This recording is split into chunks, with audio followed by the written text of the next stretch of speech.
Maayong adlaw sa inyong nga tanan. Ti kay matugnaw subong. Maluto na lang kita gani sang amon nga paborito nga baboy nga may langka. Dapat kadyos galing kay wala kadyos, ti ma red beans na lang kita. Tas ang pampaaslom ta mamasitas lang kay wala man ta diri sang batuan. Nan. Ara katabok sang baboy, may katumbal na.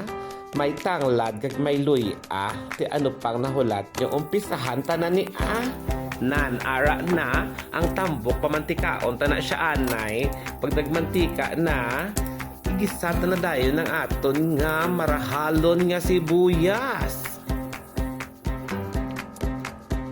Kabalo-bala ka mo nga ang tag-iyas ang happy day isa ka proud nga gwapa nga ilongga kag paborito yagid nino pa iluto ko ni gani subong para sa iya. Butangan ta na sang luya, tapos asinan ta na siya kag para magnamit gid butangan ta sang magic sarap araonan.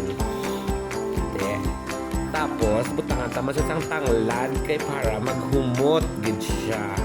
Tanglad nan kag ang katumbal baw kanamit makahangkahang tubigan ta na pagbukalin na gani karon pwede ta na ibutang ang aton nga langka kaya ang langka ta alin man na sa lata ti mahumok na siya ti gamay na lang nga oras pwede ta na siya dayon higupon nan ti ano gid ang katugnaw kay makahangkahang nga maoras dumang aton sa baw nga higupon subong.